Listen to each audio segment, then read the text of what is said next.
Сәлем қыздар. Мен бүгін Корей халқының кэмди пигуди деп айтылатын тағамын жасадым. Сондай дәмді, сондай прям пысып қалған кезде үйдің ішін сондай бір керемет иіс алып кетеді. Жасап көріңіздер, сіздерге 100% ұнайды. Мінекей, оны жасаған кезде, мына жеген кезде, мына өзінің бір соусы бар. Соусты да мен жасадым. Осы видеода көрсеттім. Көріңіздер, 10 минуттық видеода бәрі көрілген. Анық жақсы түсіндіруге тырыстым. Мінекей, осы соуспен жеген кезде сондай бір дәмді болады. Үйдегілердің бәріне ұнады. Жасаңыздар, қыздар. Кстати, қыздар, менің каналыма жазыла кетіңіздер. Подписаться басып, кішкентай ғана шыққан қоңыраушаны баса кетсеңіздер, болашақта шығатын бүкіл видеоның бәрін көріп куә боласыздар. Ол жерде әртүрлі халықтардың тағамдары бар. Мінекей, бұл пигуден жасаған кезде ең бірінші қамырына крахмал керек, картофельный крахмал және кукурузный крахмал керек, қайнап тұрған ыстық су керек, қыздар. Болды, осы үшеуі ғана керек. Ал енді начинкасына 300 грамм ет керек, кішкене зира керек, тұз керек, қара бұрыш керек, сұйық май, және сонымен бірге капуста керек, балғар бұрышы керек, кішкентай ғана. Мен қызыл түсін алдым әдейі. Содан кейін пияз керек, кішкентай көк пияз керек. Бұл начинкасына. Енді тұздығына соусқа не керек? Соусқа әрине чеснок. 2 чеснок алдым. Сонымен бірге уксус, 6% қана уксус, қыздар. 70% болып жүрмесін. Содан кейін мынау соевый соус, кориандр, имбир. Имбир бар болса қосыңыз, кішкентай ғана только. Кішкентай қасықтың ұшымен ғана. Бар болса қосыңыз, жоқ болса керек жоқ.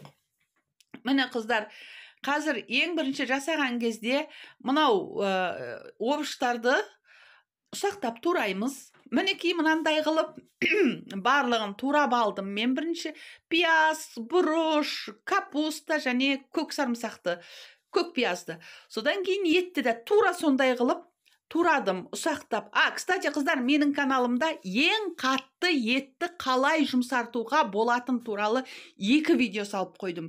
Біреуінде 8 түрін салып қойдым, 8 жолы бар етті жұмсартудың. Екіншісінде барлығын прямо практикамен көрсеттім сіздерге. Каналға кіріп қарасаңыздар болады. Міне, етті ұсақтап турап алдым. Енді қызып тұрған қазанға шамамен бір 5-6 қасық, үлкен қасықпен май құйдым.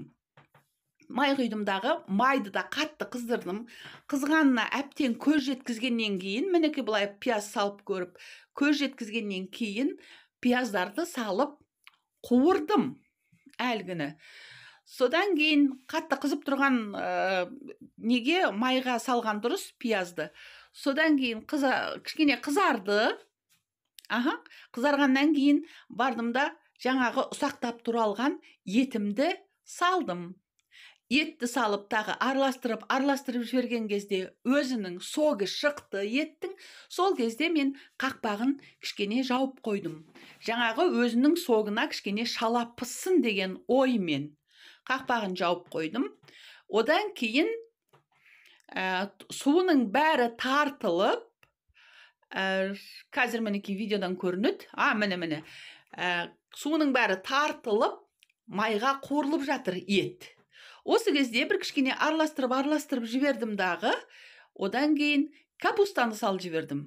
Капустаны салып, тағы да араластырдым. Енді капустасы қуырылу керек осы майға.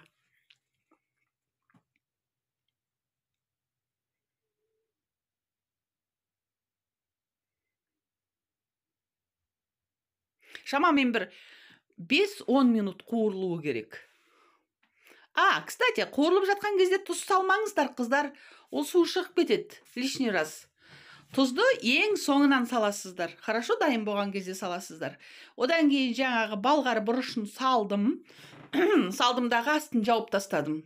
Астын жауып, мына дайын болған фаршымды, шалап пысқан фаршты басқа ыдысқа салып алдым. Салып алдымдағы енді барып, тұз, бұрыш және зираны салдым.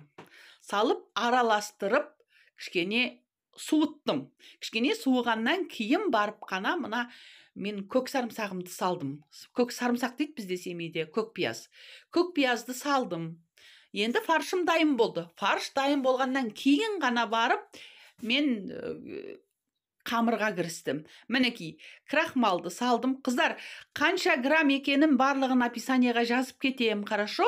Мына жерде 50 грамм жүгерінікі, 150 грамм картошканікі крахмал. Содан кейін қатты ыстық қайнап тұрған суды құйып, қасықпен араластырдым. Оны сіздер қолмен араластыра алмайсыздар. Бірінші қасықпен өте ыстық.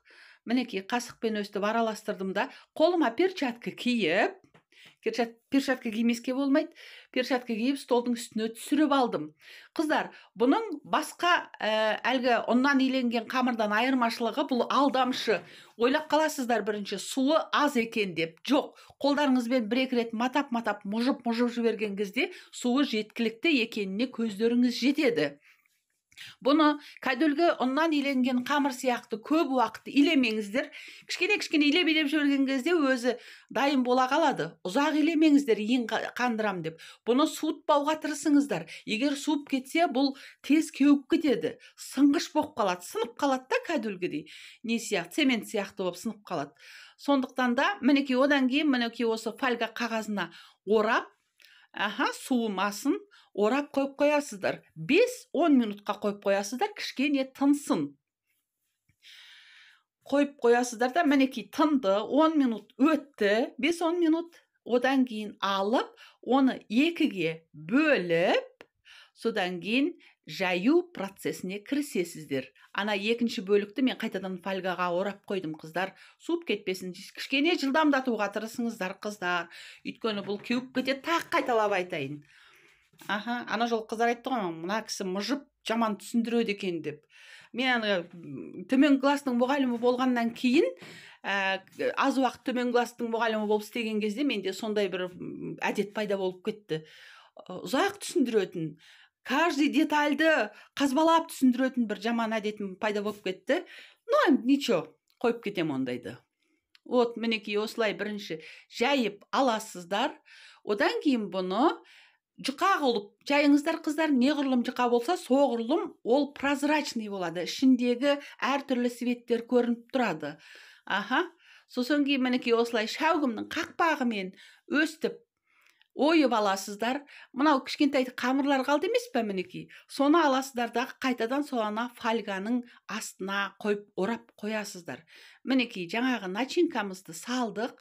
Кәдімгі вареник сияқты қылып мен жабыстырдым. Ал енді әркім өзі білет, қалай жабыстырғысы келеді. Кейбіреулер бір әртүрлі әдемі қылып жабыстырғысы келеді. Мен осылай қылып жабыстыра салдым. Мінекей. Өйткені жасап жатқан жалғыз адам болғандықтан кішкене адам переживать етеді, кеуіп кете ме деп. Сондықтан мінекей былай қылып жабыстырып қоясыздар. Мінекей өте тамаша дәмді болады. Одан кейін мантаваркінің табағын майлап, жақсылап тұрып майладым міне. Содан кейін мантаваркының табағына тізіп, кәдімгі манты сияқты қайнап тұрған сол суға қоямыз бұны. Мантаваркіге қоямыз. Тура 40 минутта ол пісіп дайын болады, қыздар. Бұны мантаваркіге қойғаннан кейін енді соусына кірістік. Соус қалай? Жаңағы бір 2 чеснокты алдымен мұжып алдық. Немесе турайсыз, енді өзіңіз білесіз. Ұсатып алғаннан кейін оны ыдысқа саламыздағы, содан кейін соевый соус үстіне құямыз. 2 чеснокқа мен үлкен қасықпен 5 қасық соевый соус құйдым.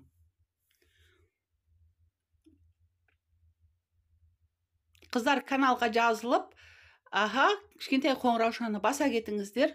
Ол жерде әлі де бір талай рецептер бар, видеолар бар. Болашақта да бұйырса шығады видеолар. Содан кейін мінекей жаңағы уксус, 6%-тік уксустан кішкентай ғана құйдым, қыздар. Көп құйып жіберіп жүрмеңіздер.